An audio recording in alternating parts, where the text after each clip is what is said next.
Imagine for a second that you are a small child, right? Oh, You're yeah. holding this bright red, fully inflated balloon. Yeah. And, it's fun, it's bouncy, you're tossing it up in the air. Right, having a great time. Exactly. But then you squeeze it just a little too hard. Pop! Mm-hmm. It bursts right in your hands, and it makes this massive, incredibly loud, sharp noise. Oh, yeah, that's terrifying for a kid. Right. You are completely startled. Mm-hmm. Your ears are ringing. You start to cry. You are genuinely, physically terrified. Yeah. Now think about what happens the next time someone simply hands you a balloon.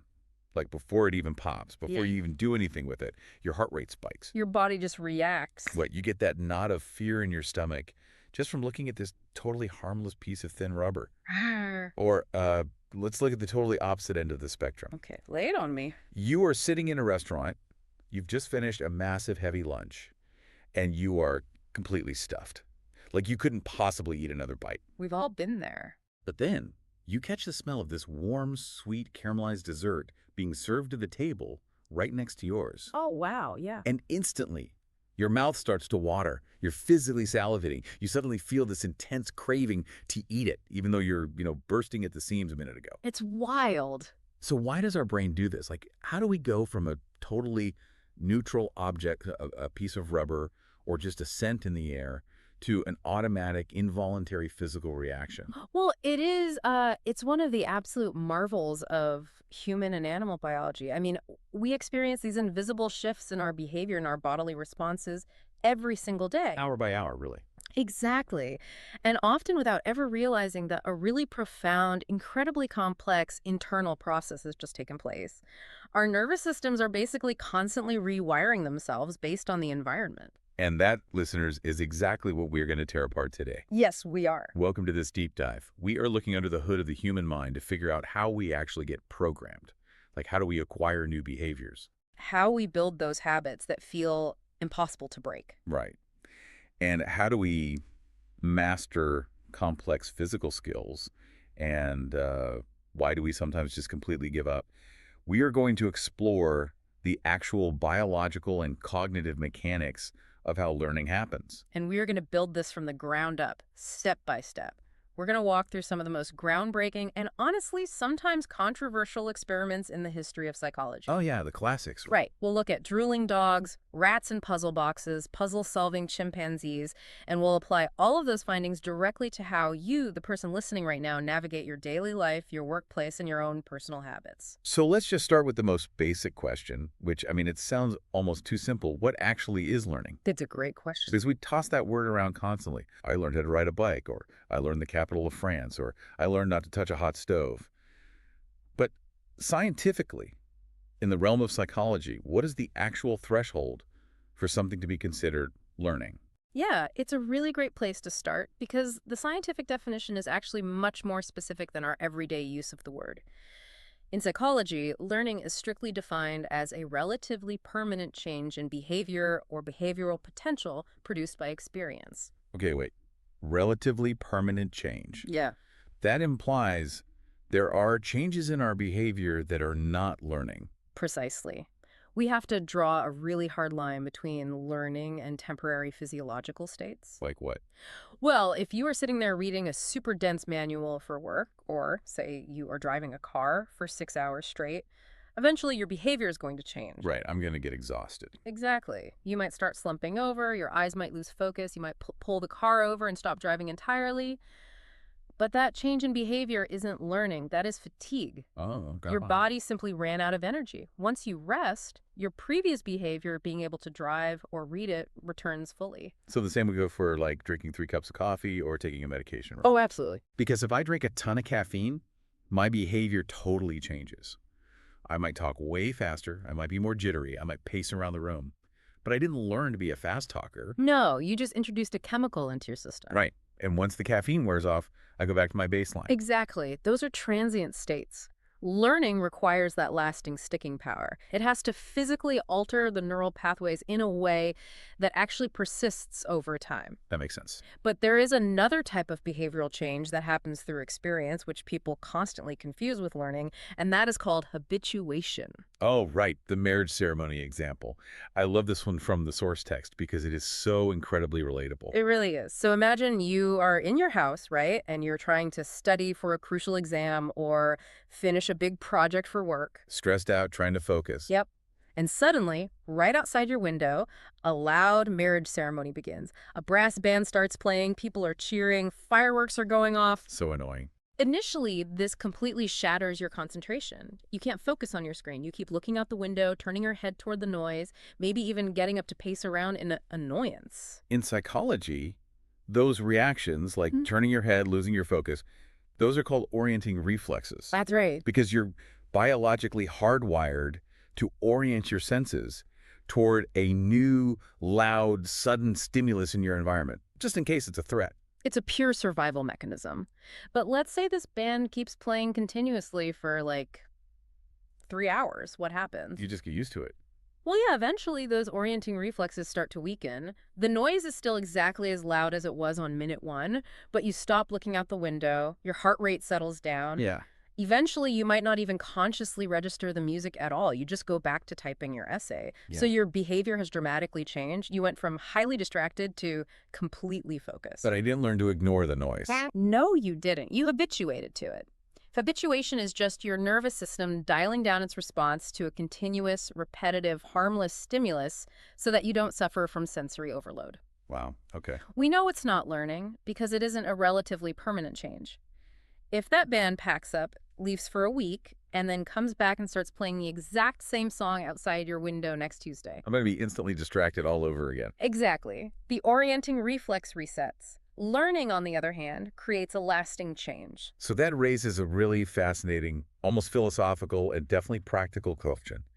If learning is this specific, internal, relatively permanent rewiring of the brain, how do we actually know it happened? That is the million-dollar question. I mean, you can't crack open someone's skull and look for a new glowing neuron that says, knows the capital of France. Right. This is the fundamental challenge of educational psychology. We have to distinguish between two deeply connected but entirely separate concepts, learning and performance. Okay, unpack that for us. Learning is the invisible internal process.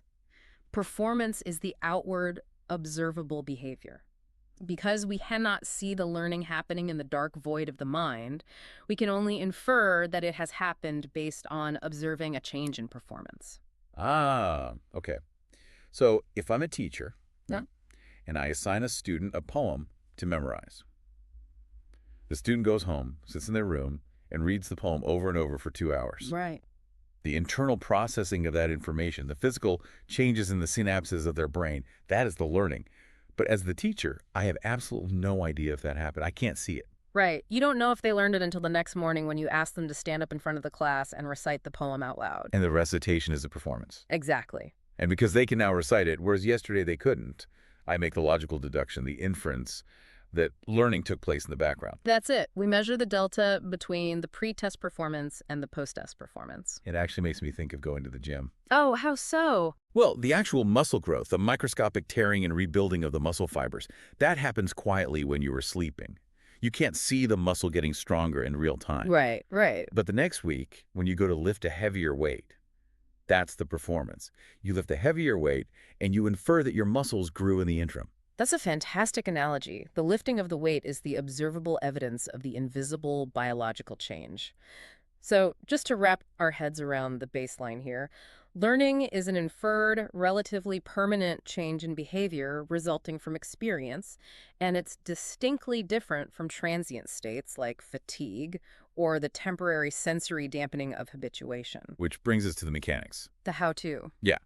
If learning is this relatively permanent change in the brain, how does the very first change happen? Like, how do we acquire these incredibly basic automatic responses, like the child feeling genuine terror just by looking at a piece of rubber? To understand that, we have to travel back to the early 1900s in Russia, to the laboratory of a man named Ivan Pavlov. Pavlov, the dog guy. The dog guy. And what is so deeply ironic about Pavlov is that he wasn't even a psychologist. He had almost no interest in the mind or behavior. Wait, really? Yeah. He was a physiologist, and he was completely obsessed with the digestive system of dogs. He actually won a Nobel Prize for his work on digestion, didn't he? He did. He was literally just trying to measure the chemical composition of dog saliva and stomach acid. Right. But he kept running into this massive annoyance that was ruining his experiments. He noticed that the dogs in his lab would start drooling before the food was even placed in their mouths. Which messes up his saliva measurements. Exactly. In fact, they would start salivating when they simply saw the empty food bowl, or even when they just heard the footsteps of the laboratory assistant walking down the hallway. Wow. Pavlov initially called these psychic secretions and just viewed them as a total nuisance. But then he realized, wait a minute, dogs aren't born knowing what a lab assistant's footsteps sound like. No, they aren't. They aren't born knowing what a metal bowl looks like. They had to have acquired this reflex. So he realized he had stumbled onto a foundational mechanism of how the brain maps the world. He essentially discovered what we now call classical conditioning. And once he realized what he had, he designed a remarkably precise experimental setup to study exactly how this happens. Right. He took a dog and placed it in a specially designed soundproof chamber. He put the dog in a harness so it couldn't move around too much and get distracted. And there was a minor surgical procedure involved to get the data he needed, right? Yes. To measure the saliva with absolute scientific precision, a small tube was surgically inserted into the dog's cheek, directly connecting to the salivary glands. So you could literally catch every drop. Exactly. The saliva would drip through the tube and into a measuring cup outside the chamber. They even used one-way glass so Pavlov and his assistants could watch the dog without the dog seeing them. Okay, so the stage is totally set. Phase 1 is just getting the dog used to the harness. Then phase 2 begins. The dog is hungry. Pavlov sounds a bell. It's just a normal, neutral bell. Just a sound. And immediately after the bell rings, a machine dispenses meat powder directly into the dog's mouth. Naturally, the dog tastes the meat powder and immediately begins to salivate heavily to digest it. The tube measures the saliva. Pavlov repeats this pairing over and over for several days. Bell, then meat powder. Bell, then meat powder. And then comes the critical test, the moment of truth. Pavlov puts the dog in the harness, turns on the measuring device, and rings the bell. But this time, he doesn't dispense the meat powder. And yet, the saliva pours into the cup. Unbelievable. The dog is salivating profusely just to the sound of the bell. The dog has learned to expect the meat powder. The sound of the bell has become neurologically welded to the arrival of food. A brand new involuntary reflex has been born. Okay, let's pause and break down the vocabulary here, Okay. because these 4 terms, these 4 labels, they are the absolute bedrock of understanding how classical conditioning works in our own lives. You're right, they're essential. First, we have what is called the unconditioned stimulus, or the US. So in Pavlov's lab, the US is the meat powder. Exactly. It is unconditioned because it requires 0 conditions, 0 learning, 0 experience. It is a biological absolute. Right. If you put food in a hungry animal's mouth, it will react. It naturally triggers a response.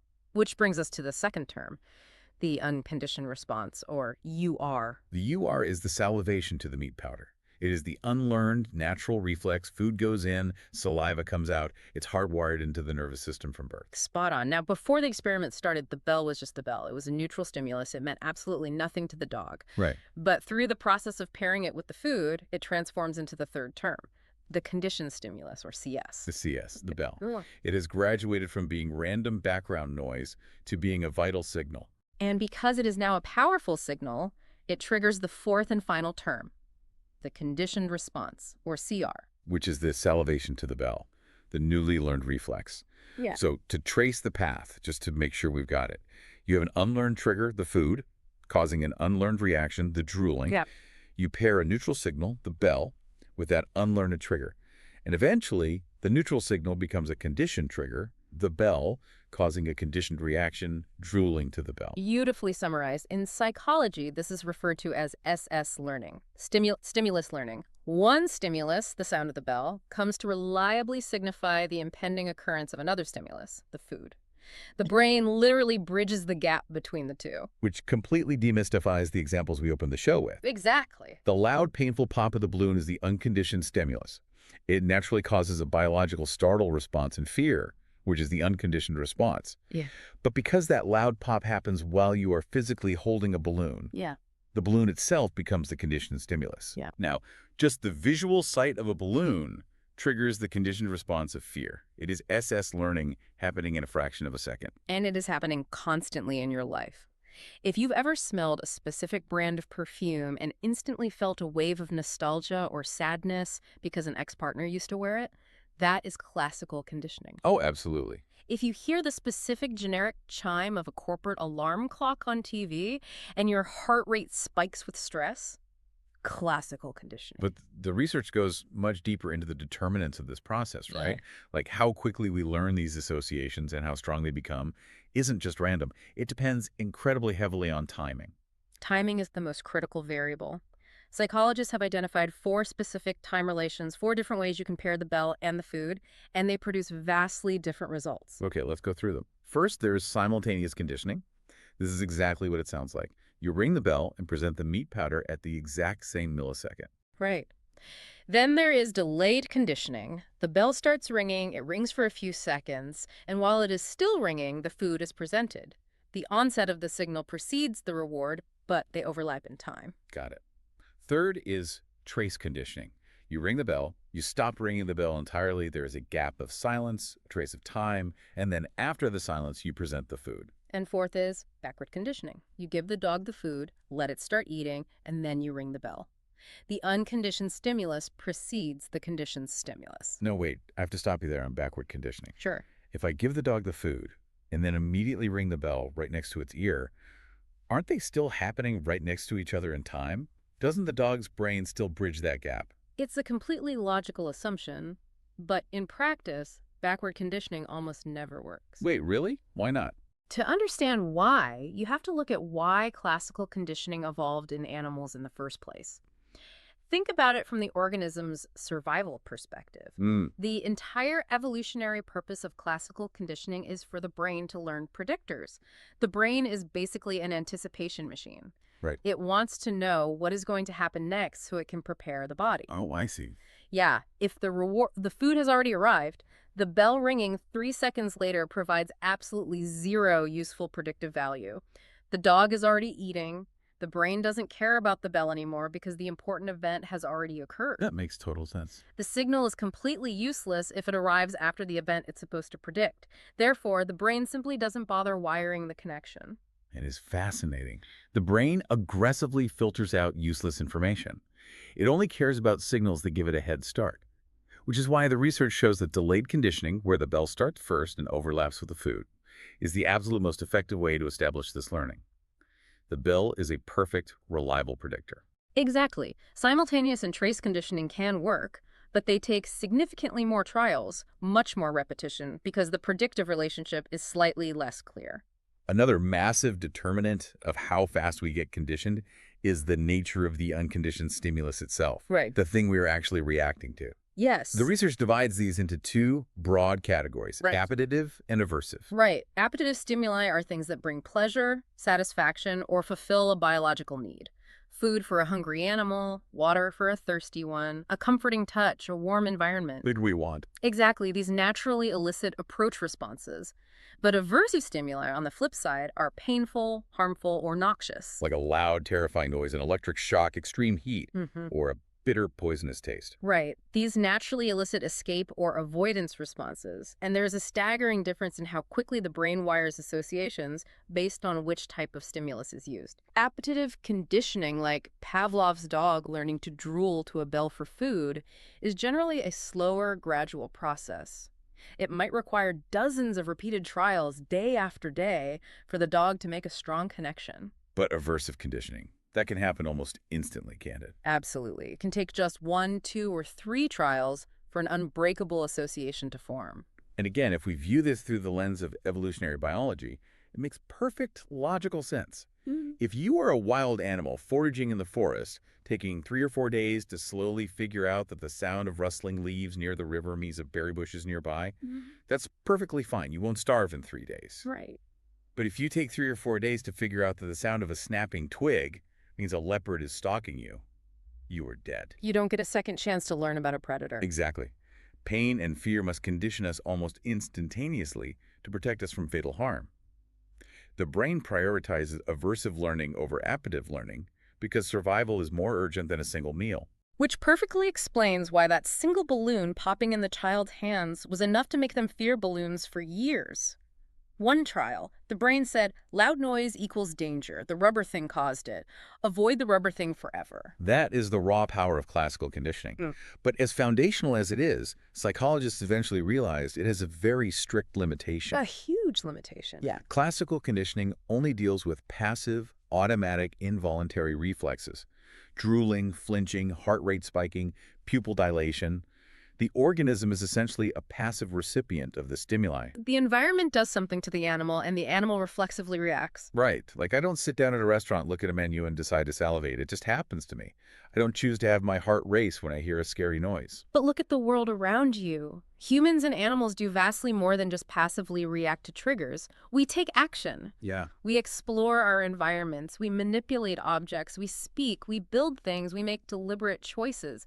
Classical conditioning simply cannot explain how we learn to do things on purpose. And that profound realization takes us out of Pavlov's laboratory in Russia and into the world of an American psychologist named B.F. Skinner. Yes, welcome to the realm of operant conditioning. Skinner fundamentally shifted the paradigm of learning psychology, right? He absolutely did. He argued that to truly understand behavior, we have to look at voluntary responses. When an organism acts, it operates on its environment to produce a change. Skinner actually coined the term operants to describe these voluntary goal-directed behaviors. And to study how these operants are formed, he built what is arguably the most famous apparatus in all of psychology, the Skinner box. Oh, yes. Let's paint the picture of this setup for you listening.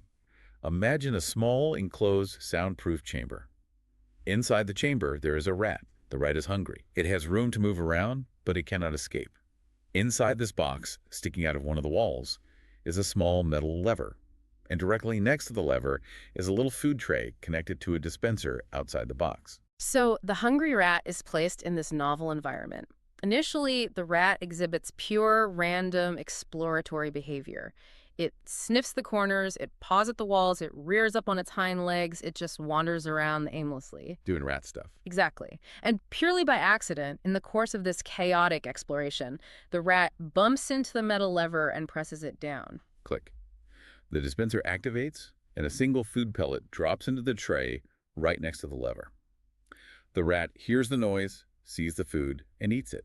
After eating the pellet, the rat goes back to its random exploration. It might sniff the opposite corner, scratch itself, wander around some more. But eventually, perhaps minutes later, it bumps the lever again. Click. Another pellet drops. The rat eats it. As time goes on and the trials continue, a dramatic transformation happens to the rat's behavior.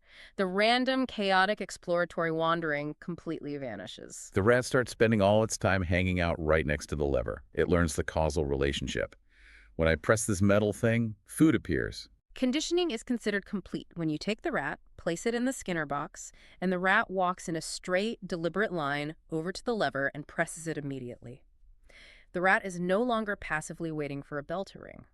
It is actively operating on its environment to produce a specific, desired consequence. This is also heavily referred to as instrumental conditioning, right?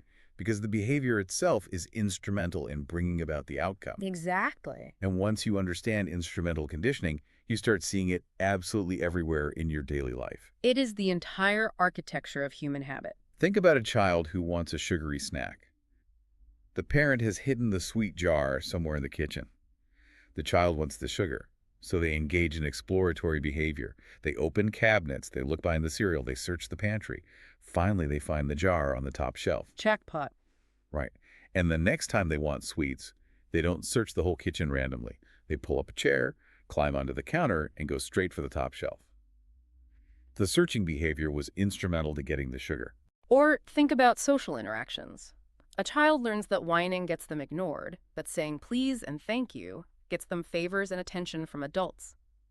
The polite behavior is an operant used to extract a reward from the social environment. Even us adults, I mean, the simplest example is learning to operate a TV remote. Yeah. We want to watch a different show. We press a specific button. The channel changes. The button press is the operant behavior. The channel change is the rewarding consequence. But the true nuance and power of operant conditioning lies entirely in the nature of those consequences. Skinner mapped out exactly how different types of consequences shape behavior.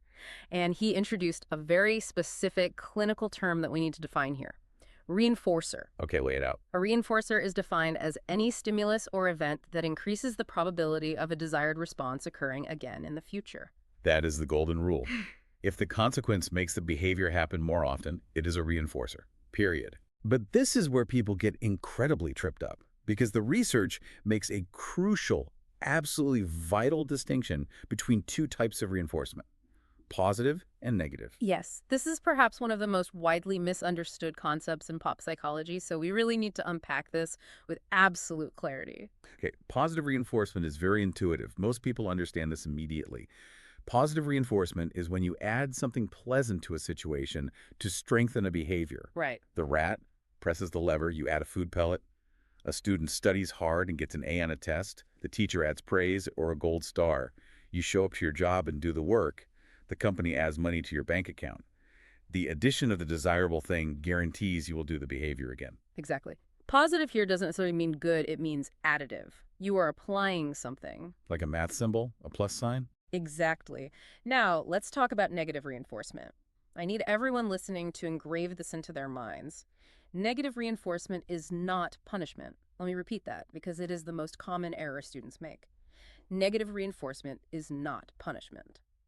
It is so easy to confuse because the word negative colloquially sounds bad and punishment is bad, so our brains just link them together. We have to strip away the colloquial meanings and think of positive and negative strictly as mathematical terms. Positive means adding something. Negative means subtracting or removing something. Got it. Negative reinforcement is when you remove an unpleasant, painful, or noxious stimulus, and because that bad thing goes away, the behavior is strengthened and becomes more likely to happen. So instead of getting a reward, your reward is that a bad thing stops happening. Exactly. Think of some incredibly common everyday examples. Why do you put on a heavy, bulky woolen coat before stepping outside in the middle of winter? You don't put it on because wearing a heavy coat is inherently pleasurable. No, it's annoying. You put it on to escape the painful, unpleasant feeling of freezing cold winds. The operant behavior putting on the coat removes the aversive stimulus of the cold. Ah. Because the cold is successfully removed, the next time it's freezing, you are highly likely to put the coat on again. The behavior is strongly reinforced by the removal of something bad. Oh, or hitting the snooze button on an alarm clock. Yes. The alarm is this horrible, shrieking, aversive sound that rips you out of sleep. You reach over and smack the button, and the terrible noise stops. The behavior of hitting the button is negatively reinforced because it removed the torture of the alarm. Another perfect example is wearing a seatbelt. Modern cars have that incessant, annoying dinging sound if you don't buckle up. Why did engineers design it that way?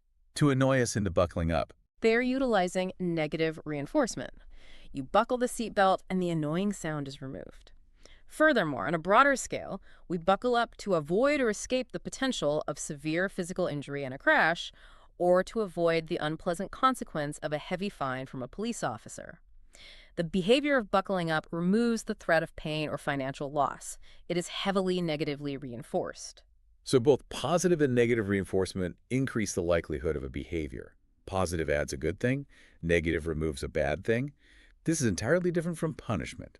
Right. What is the definition of punishment? Punishment is any consequence that is designed to suppress, reduce, or completely extinguish a behavior.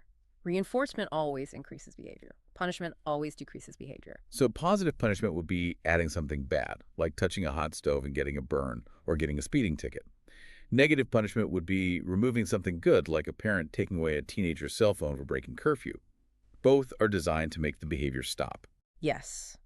But the research offers a very stark, well-documented warning about the effectiveness of punishment. Oh, really? Yeah. While punishment can suppress behavior in the short term, it rarely eliminates the behavior permanently. A mild punishment might have no effect at all. The organism just powers through it. A severe punishment might suppress the behavior for a longer time, but once the threat of punishment is gone, the behavior often returns. Like people who speed on the highway but slam on their brakes the second they see a police car. Yeah. And then speed right back up once the cop is out of sight. The punishment of a ticket only suppresses the speeding when the punisher is physically present. Exactly.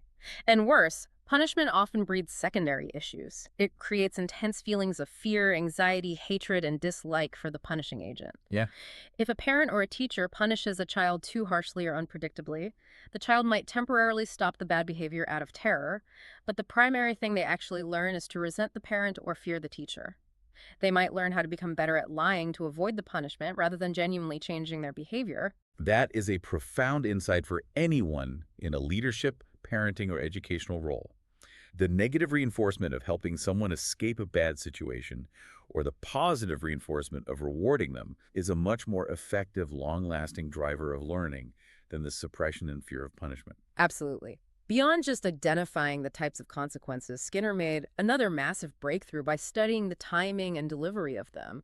He didn't just look at what the reward was, he looked at when the reward arrived. He called these the schedules of reinforcement.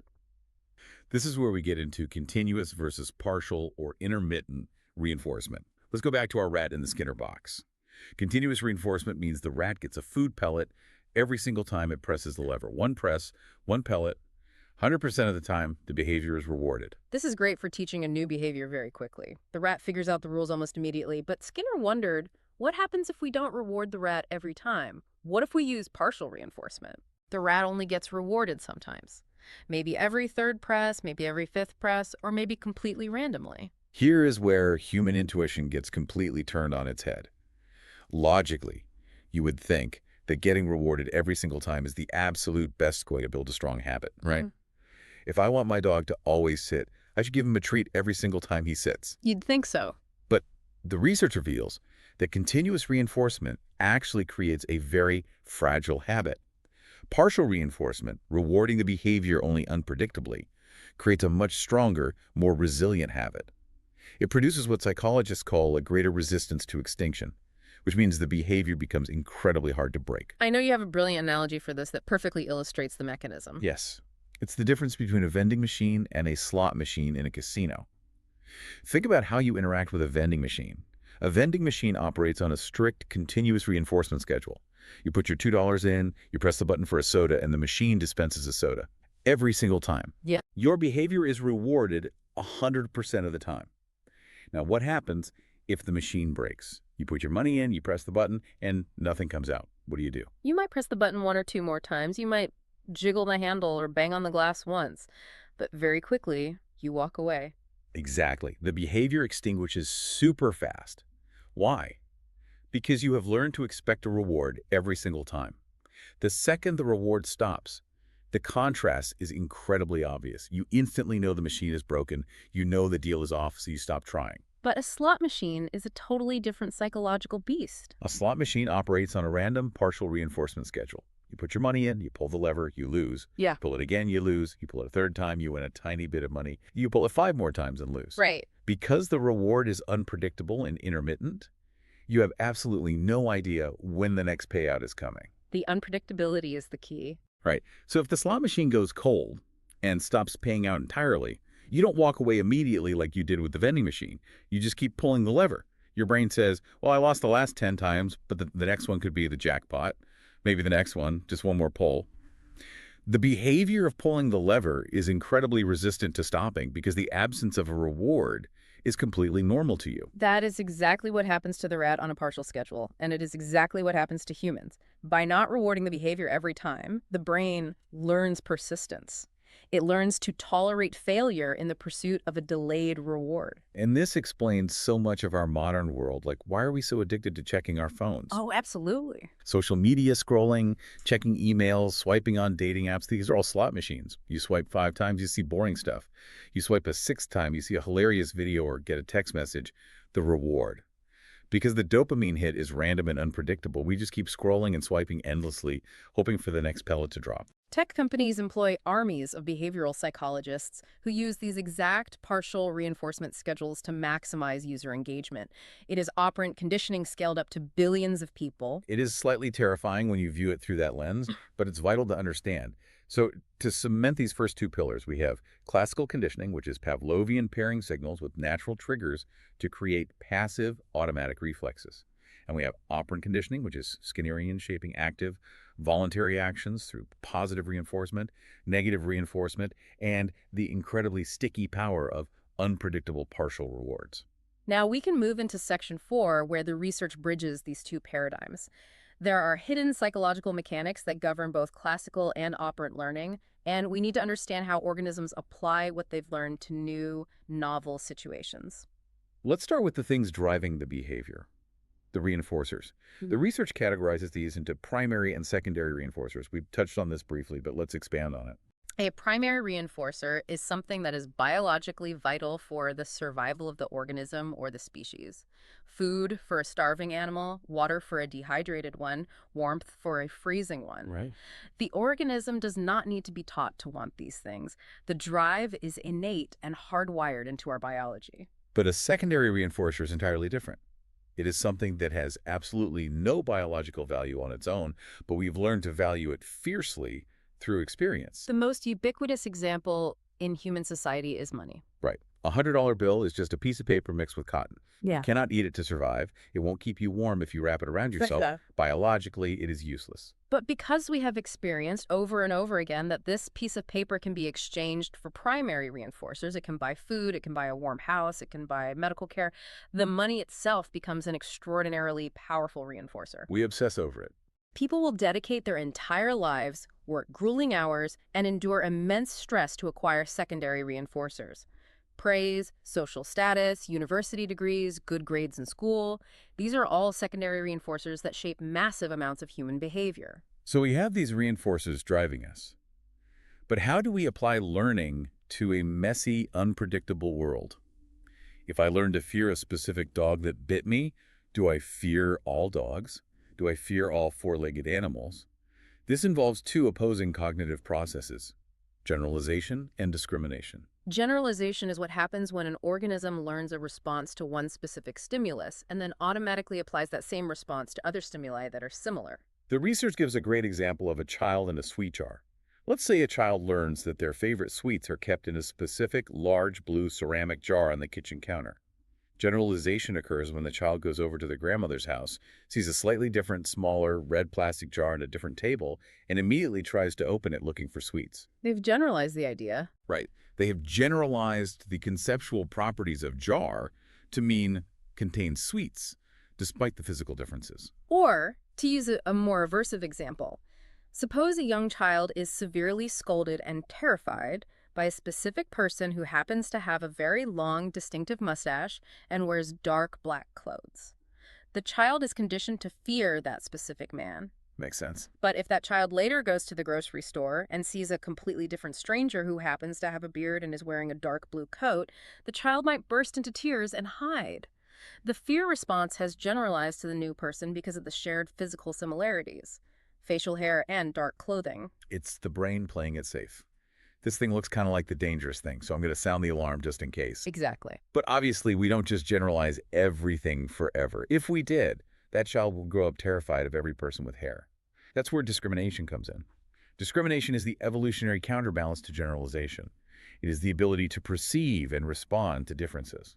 Exactly. If that same child, later in the day, meets another stranger who is completely clean-shaven, wearing bright yellow clothes and smiling, the child will likely show no fear. They have successfully discriminated between the terrifying mustache man and this new, harmless person. Generalization is the brain recognizing similarities to apply past lessons. Discrimination is the brain recognizing differences to avoid overreacting. Now, what happens when we want a learned behavior to stop entirely? What if we want to break a habit? In operant conditioning, if we stop giving the rat the food pellet when it presses the lever, what happens? The behavior goes into extinction. You take the reinforcement away, the lever stops paying out, and eventually, the rat stops pressing it. The learned behavior gradually weakens and disappears. But the research notes a fascinating and often frustrating quirk of extinction called spontaneous recovery. Oh, this one is crazy. Let's say you've extinguished the rat's lever-pressing behavior.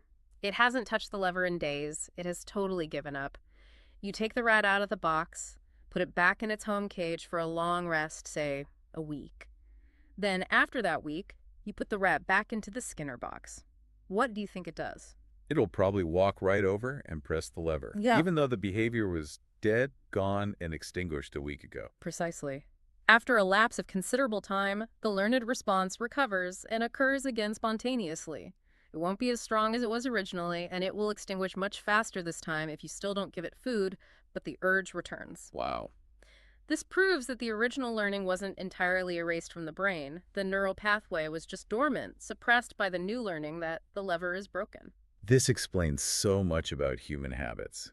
It's why you can successfully quit smoking for 6 months, feel completely over it, and then one day you walk into a specific bar, smell a specific smell, and suddenly the craving hits you like a freight train. Yeah, the association recovers. Or an old ex-partner texts you out of nowhere, and all these old emotional reactions spontaneously recover. The wiring is still there in the basement of your brain. It is a powerful reminder that learning leaves a permanent footprint. But speaking of behavior stopping and organisms giving up, we need to turn our attention to one of the most sobering and important concepts in all of psychological literature. This is where classical and operant conditioning collide in a very dark way. Yeah, we need to talk about learned helplessness. This phenomenon was discovered by two psychologists, Martin Seligman and Stephen Mayer. They were conducting experiments on dogs, and I will warn you, it is a tough study to discuss, but the implications for human mental health, education, and society are absolutely massive. This is a two-phase experiment, right? Yes. In phase one, they used classical conditioning. They placed dogs in a harness where they were restrained. They would sound a tone, a conditioned stimulus, and then deliver a painful electric shock, the unconditioned stimulus. Okay. But the critical defining variable of phase one was that the shock was entirely inescapable. The dogs were tied down. They could struggle, they could bark, they could pull, but no matter what physical action they took, they got shocked. They had absolute zero control over their painful environment. That's awful. The pain was inevitable. They went through this pairing many times. Then came phase two. The researchers unharnessed these dogs and moved them into a completely different experimental setup. This was an operant conditioning environment called a shuttle box. The box was divided into two halves by a low hurdle. One side of the floor could deliver a shock, the other side was safe. This time, the shock was entirely escapable. It was a totally solvable problem. If the dog felt the shock, all it had to do was jump over the little hurdle to the safe side and the pain would stop. A normal dog put into this box will get shocked, jump around frantically, accidentally jump over the hurdle, realize it's safe, and learn the escape route instantly. But the outcome for the dogs from phase one was tragic.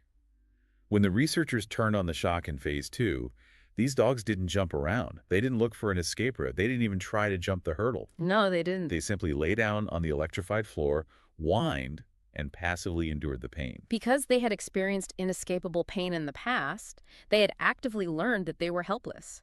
Their brain had been conditioned to believe a terrifying lie. Nothing I do matters. My actions have no effect on my environment. Struggle is pointless. They had acquired a generalized expectation of helplessness. And this is not just about dogs in a laboratory. The researchers explicitly and forcefully linked this phenomenon to human depression. Yes, they did. When human beings are subjected to continuous failure or continuous uncontrollable negative events, they exhibit the exact same behavioral collapse. This translates to so many tragic real-world scenarios. Think about a student in a chronically underfunded, chaotic school system. They study for hours, but the tests don't match the material, the environment is disruptive, and they fail the test anyway. Yeah. And then they try again. They try a different study method, they fail again. Eventually, the student stops opening the book entirely. Teachers might label them lazy or say they lack grit, but it's not a lack of character. It's learned helplessness. It is a conditioned neurological response. They have learned that their effort doesn't change the outcome. Or consider an adult trapped in a highly toxic, abusive workplace or a domestic abuse situation. If every time they try to speak up, improve things, or escape, they're beaten down emotionally or physically, they eventually stop trying to leave. Outsiders will ask, why don't they just quit? Why don't they just walk out the door? Right. The answer is learned helplessness. Their nervous system has been programmed to believe the door is locked, even when it's wide open. It fundamentally changes how we should view motivation and depression. Learned helplessness is a state of profound psychological despair, characterized by zero persistence and poor performance, born directly from a history of uncontrollable negative events. It teaches an organism to completely surrender. Which highlights just how deeply and sometimes dangerously our environment shapes our internal world. But here's an interesting pivot. Up until this point, whether we are talking about Pavlov, Skinner, or Seligman, all of this learning requires the organism to directly physically experience the stimulus, the reward, or the punishment. Right. You have to get the food, or feel the shock, or press the lever yourself. But as we look at human society, it becomes glaringly obvious that we don't have to experience everything firsthand to learn about it. In fact, if we had to touch every hot stove to learn it was hot, we wouldn't survive childhood. We have an evolutionary shortcut. Monkey see, monkey do. Exactly. We learn by watching. This is observational learning, sometimes called imitation or social learning. This entire field of study was pioneered by a brilliant psychologist named Albert Bandura. He realized that human beings, especially children with their incredibly plastic brains, acquire vast amounts of social behavior, rules, and norms simply by observing the actions of others. In this context, the person being observed is referred to as the model. And Bandura proved this mechanism with his legendary and highly controversial Bodo doll experiment in the 1960s. I love the setup for this one because it is so elegantly simple, yet the results are profound. It's a classic. Bandura took groups of young preschool-aged children and had them individually sit in a room and watch a short 5-minute film. The film shows a playroom filled with various toys. In the center of the room is a large, inflatable, bottom-heavy clown toy called a Bobo doll. It's one of those toys where if you punch it down, it bounces right back up. In the video, a grown-up male model enters the room. He looks around, ignores the other toys, and then starts exhibiting highly aggressive, very specific physical violence toward the Bobo doll. Yeah, he really goes at it. He punches in the nose, he throws it on the floor, he kicks it across the room, he sits on it, and he even hits it with a wooden mallet. But here's the genius part of the experimental design. Bandura created 3 different versions of this film with 3 entirely different endings to see how consequences affect the observers. Okay, so 3 different groups. Group 1 saw the adult beat up the doll, and at the end of the film, another adult enters the room, praises the aggressive model, calls him a strong champion, and rewards him with candy and soda. The aggression was positively reinforced. Group 2 saw the exact same violent aggression, but at the end of their film, an adult enters, scolds the model, calls him a bad boy, and severely punishes him for his behavior. The aggression was punished. And Group 3 served as the control. They saw the aggression, but the film simply ended. Nothing happens. No reward, no punishment, just the behavior in a vacuum. So after watching their specific version of the film, the real test begins. Each child is taken into an experimental room that looks exactly like the playroom in the video, complete with a Bobo doll and a wooden mallet. And the researchers watch what happens through a 2-way mirror. The results were incredibly striking, though perhaps not surprising to anyone who has spent time around children. The children in Group 1 who saw the aggressive model praised and rewarded were by far the most aggressive. Because they saw the reward. Right, but they didn't just act generally angry. They imitated the model perfectly. They used the exact same physical moves, punching the nose, kicking, using the mallet. They absorbed the specific choreography of violence. The children in Group 2, who saw the model punished, were the least aggressive of all the groups. They largely left the Bobo doll alone and played with the other toys. And Group 3 fell somewhere in the middle, displaying moderate aggression. The overarching conclusion is clear. We emulate what we see, but we are highly sensitive to the consequences that the model experiences. We learn the rules of society by watching what happens to the other players. We see this everywhere in modern life. The research points out how common this is. Think about advertising. Fashion designers don't just put their clothes on mannequins. They use tall, attractive, glamorous models surrounded by friends in luxury to wear their clothes on TV and social media. Why? Because people observe that these models are socially rewarded with admiration and status. We want that reward, so we imitate the model and buy the clothes. It's the entire foundation of the influencer economy on social media. Exactly. Or think of young children playing games. The text notes how kids play games like marriage ceremonies, or thief and policeman, or playing house. Where did they learn these complex, nuanced social routines? No one explicitly conditioned them with food pellets to pretend to be a policeman. No, they didn't. They simply observed adults interacting in the real world or watched television, absorbed the scripts, and enacted what they saw. The research even argues that deeply ingrained personality traits, things we often think are just who a person is, are largely acquired through observational learning. Really? Like what? Traits like aggressiveness, prosocial empathy, politeness, diligence, and even indolence or laziness can be learned. If a child grows up watching their parents treat waiters with immense respect and politeness, the child internalizes politeness as the norm. If they watch their parents scream at customer service workers, they learn hostility. What I find most fascinating about Bandura's work is the subtle distinction he makes between acquiring knowledge and performing it. This links all the way back to the beginning of our discussion. Yes, this is a crucial insight. Think back to the three groups of children. Later in the experiment, Bandura offered all the children rewards, stickers and juice, if they could demonstrate what the model in the video did. And what happened? Every single child from all three groups could perfectly replicate the violent behavior. Ah, so the children in group 2, the ones who saw the punishment and didn't hit the doll initially, they still learned all the aggressive moves. Exactly. The knowledge was perfectly acquired and stored in their brains just by watching. Seeing the punishment didn't stop them from learning the violence, it just stopped them from performing it. The cognitive acquisition of the information was universal, but the physical action, the performance, was a calculated choice based entirely on the observed rewards and punishments. This proves that we are constantly absorbing behavioral scripts from our environment, downloading them into our brains, even if we never actually act them out. Which brings up massive debates about violent video games, movies, and the media we consume. We are constantly downloading scripts. But this realization that learning happens internally, cognitively, without any immediate physical action, brings us to an exciting pivot in the research. Up to now, whether it's Pavlov's dogs, Skinner's rats, or even the immediate emulation of Bandura's kids, the focus of early psychology was heavily skewed toward outward physical behavior.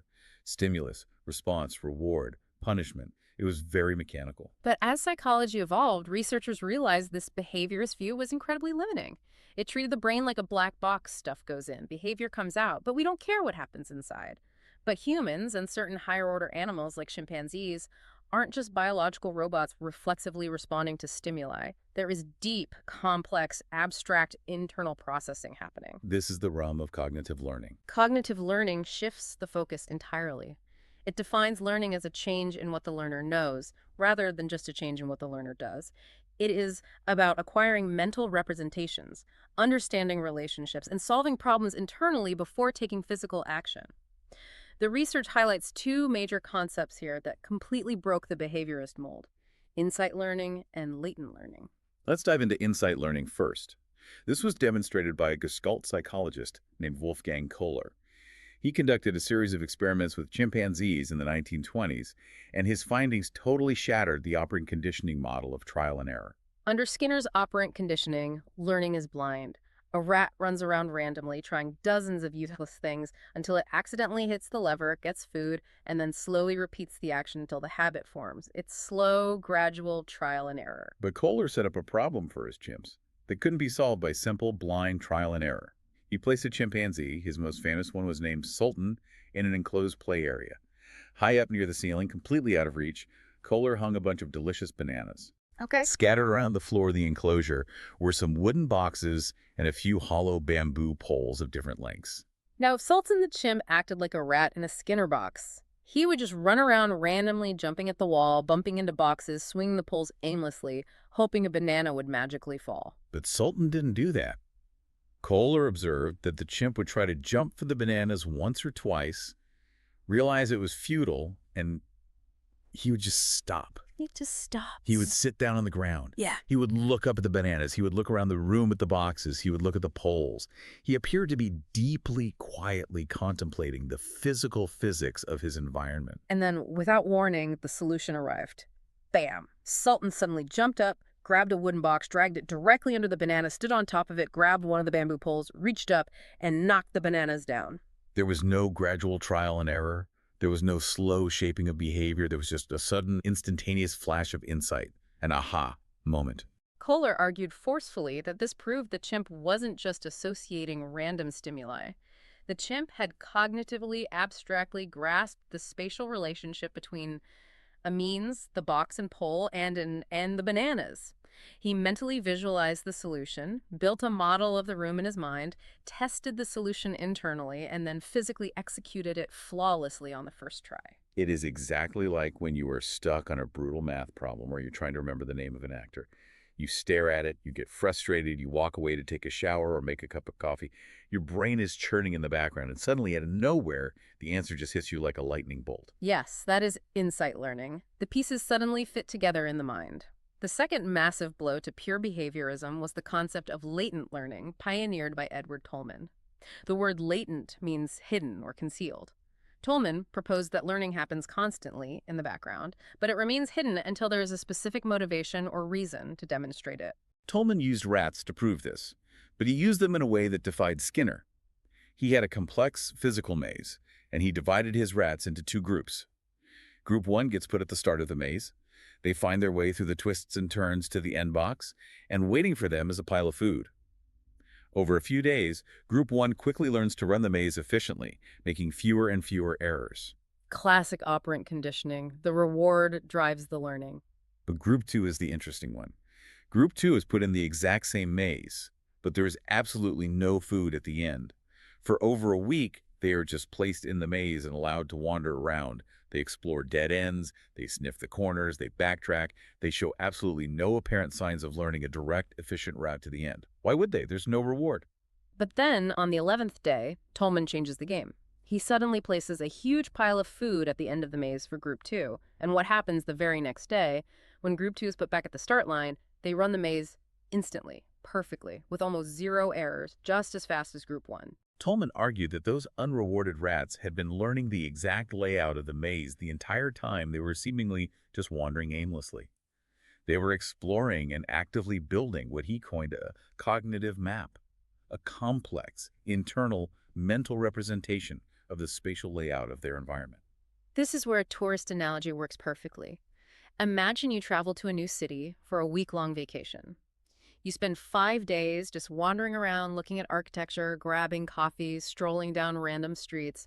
You aren't trying to memorize the city grid, you're just exploring. Just taking it all in. Right. But on the 6th day, there is an emergency, and you need to get to the pharmacy you saw 3 days ago, right now. Suddenly, you know exactly which streets to take, which alleys to cut through, and you sprint there directly. You built a cognitive map of the city without any explicit reward. You just hid your learning. It was latent, because there was no emergency, no reinforcement, no reason to show off what you knew. Once the need arose, you accessed the map. Tolman proved that reinforcement isn't necessary for learning to occur.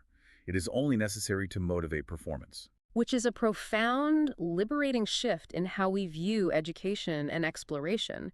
Our brains are constantly soaking up data and mapping the world, even when we aren't being graded on it.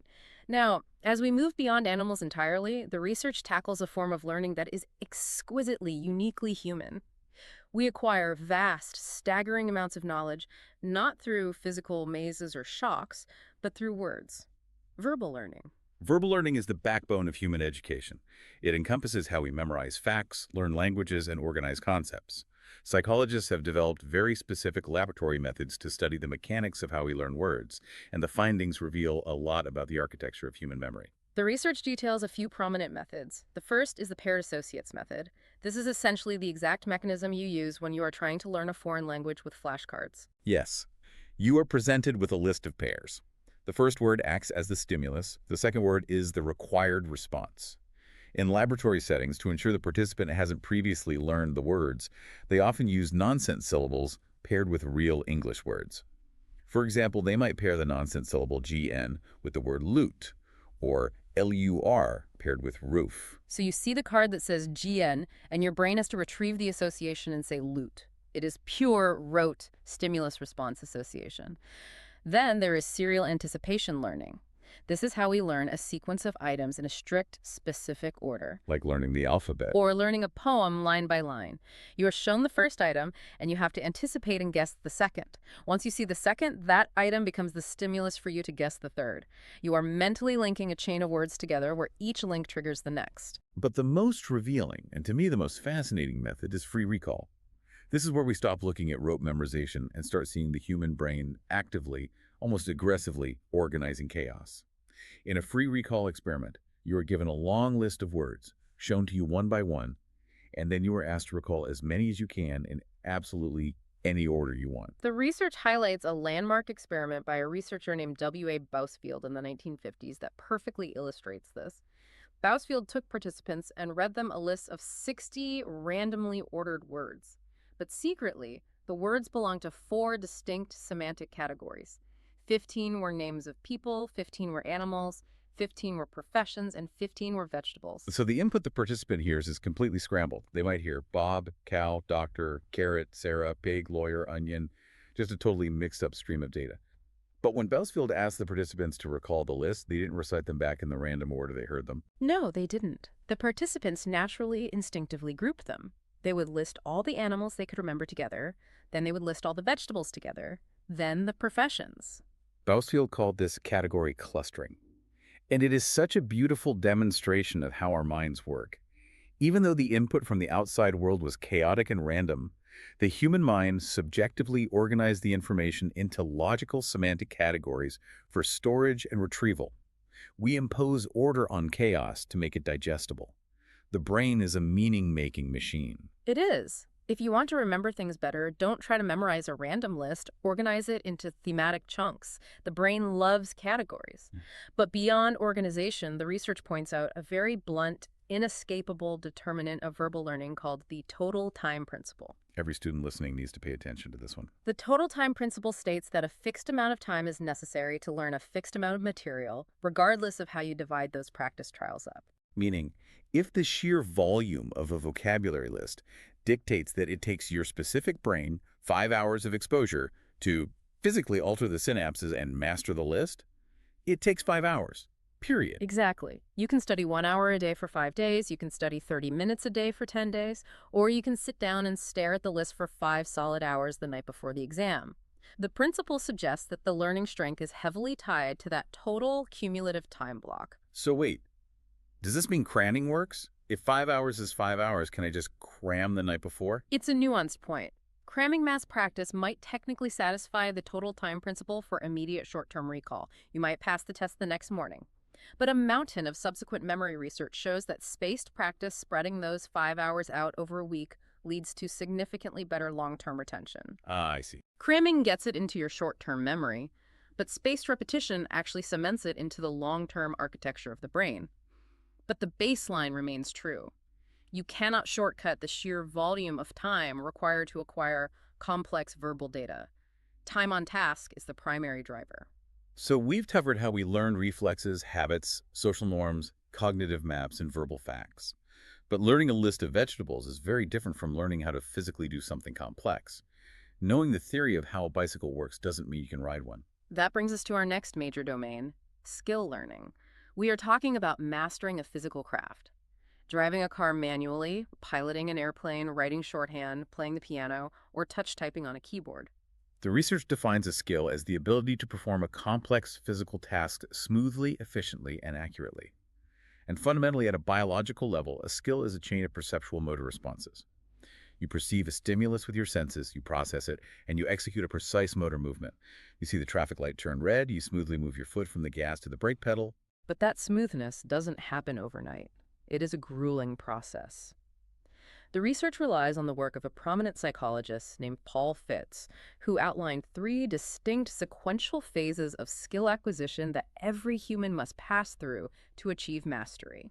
Phase 1 is called the cognitive phase. This is the absolute beginning. This is when you are first starting out and you have to consciously, deliberately understand and memorize the explicit instructions of the task. Every single cue, every tiny physical movement is taking up massive amounts of space in your working memory. It requires intense conscious effort and focus.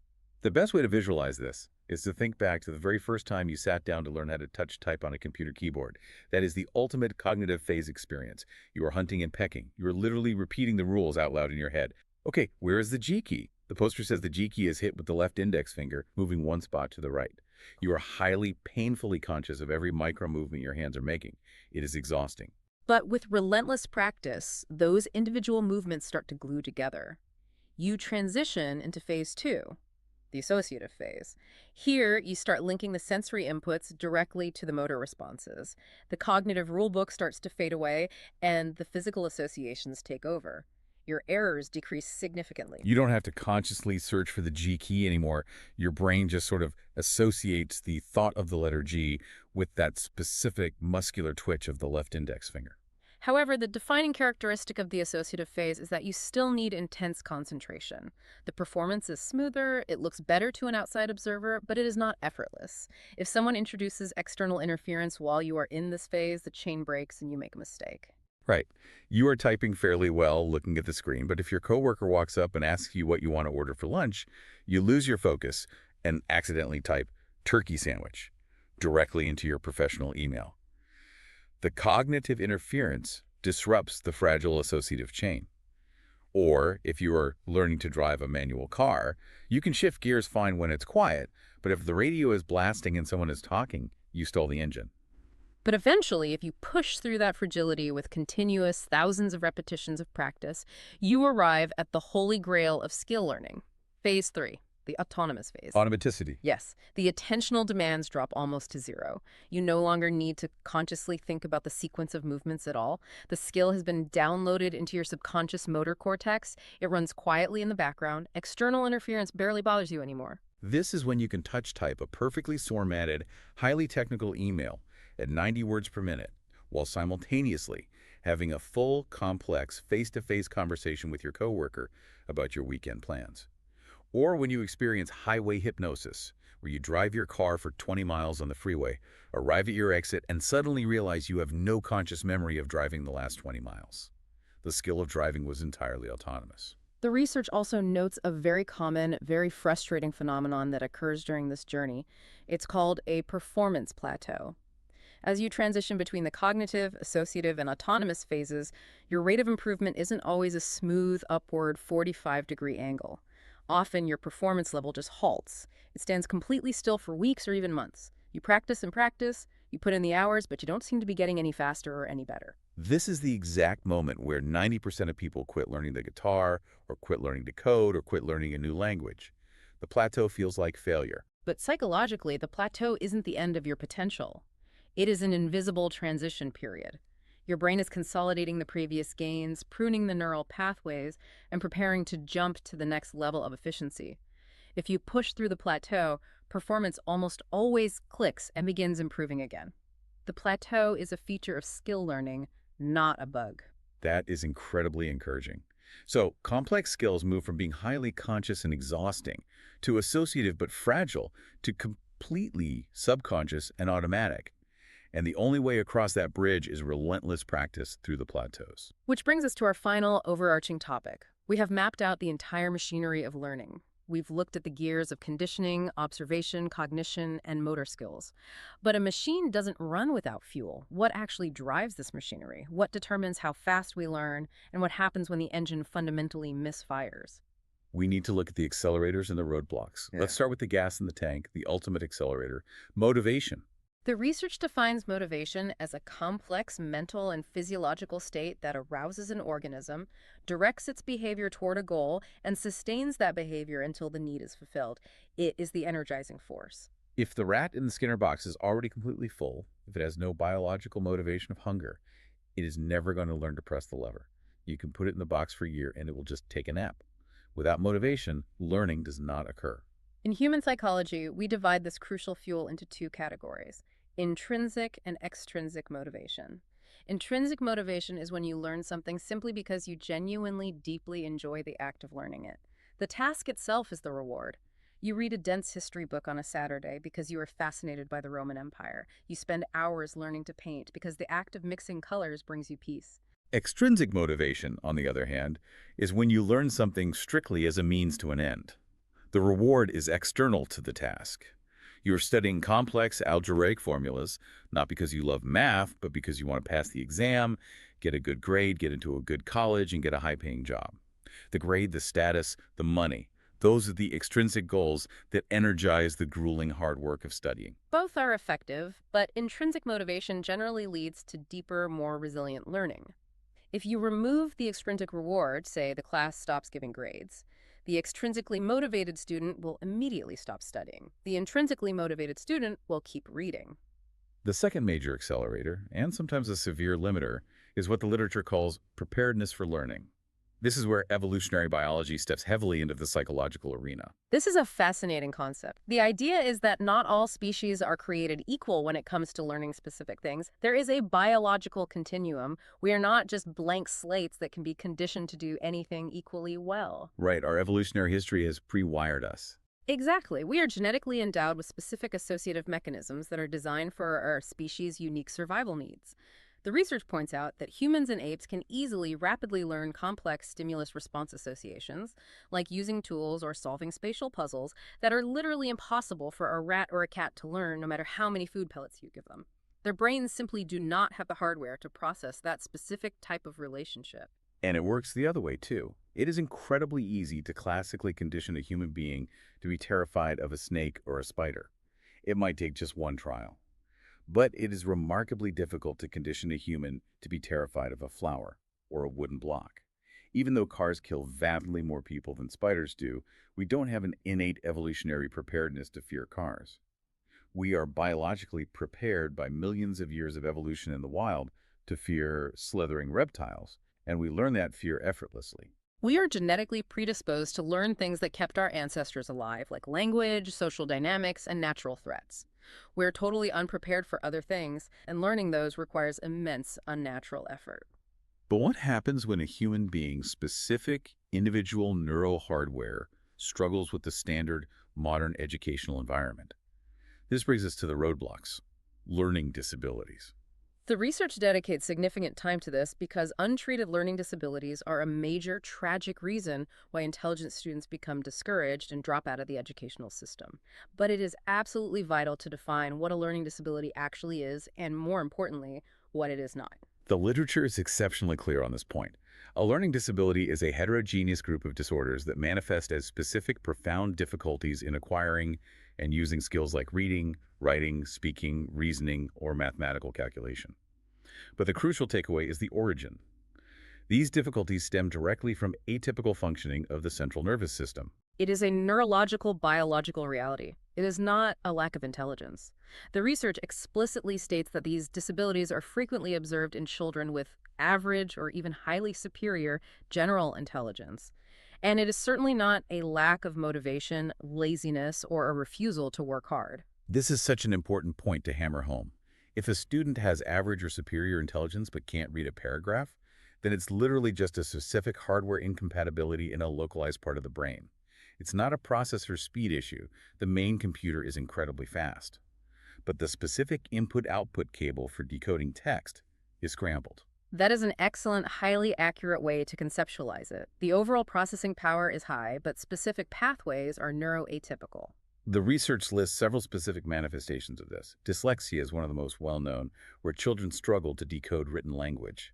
They might fail to copy letters correctly, chronically confusing similar shapes like B and D or P and Q, or perceiving words in reverse, reading was as saw. There are also profound disorders of attention. A child might have a neurologically hyperactive nervous system, making it physically agonizing to sit still in a quiet chair for 6 hours. They become easily distracted, constantly moving, fidgeting, and manipulating objects just to regulate their baseline stimulation levels. There can be issues with space and time orientation. A student might get lost easily in familiar places, lack an internal sense of passing time, or constantly confuse left and right. It even affects physical motor skills. A child might have poor coordination, lack of balance, difficulty learning to ride a bike, or struggle with the fine motor control required to hold a pencil and write legibly. And crucially, learning disabilities can affect observational and social learning too. The research notes that some learning disabled children struggle to decode the subtle, unspoken rules of society. They might fail to understand body language, misread facial expressions, or misjudge the nuances of social relationships, leading to isolation. It is a pervasive, multifaceted neurocognitive hurdle. It makes the standard classroom environment feel like trying to run a marathon underwater. But the research ends this entire comprehensive analysis on a highly optimistic, empowering note. It explicitly states that learning disabilities are not incurable or insurmountable. They are absolutely not a dead end because educational psychologists now understand that this is a hardware compatibility issue. They have developed highly effective remedial teaching methods. You don't try to force the atypical brain to act normal. You adapt the teaching material to fit the brain's unique wiring. Right. If a dyslexic student struggles with dense blocks of text, you use audiobooks, oral exams, or multisensory reading programs that use touch and sound to bypass the visual roadblock. If a student has an attention disorder, you break tasks into 10-minute chunks and allow physical movement. Remedial techniques bridge the gap, allowing these highly intelligent students to acquire knowledge and succeed brilliantly alongside their peers. It is a testament to the plasticity and adaptability of the human mind. So we have motivation providing the energy, our evolutionary preparedness drawing the map of what comes naturally, and our understanding of neurodiversity allowing us to build ramps over the roadblocks. Wow, we have covered a truly staggering amount of ground today. Let's trace the arc of this journey one last time. We started with the basic definition of learning, a permanent rewiring of the brain. We stepped into Pavlov's lab to see how classical conditioning forcibly wires neutral signals like bells and balloons to biological reflexes like drooling and fear. We then moved to Skinner's boxes, watching how active, voluntary behavior is entirely shaped by the consequences of positive and negative reinforcements, and we learned why the unpredictable slot machine nature of partial reinforcement creates the most unbreakable habits in the world. We stared into the dark abyss of learned helplessness, understanding how inescapable trauma literally teaches the brain to give up and surrender, paving the way for depression. But we also watched Bandura's Bobo doll experiment prove that we don't have to suffer directly to learn.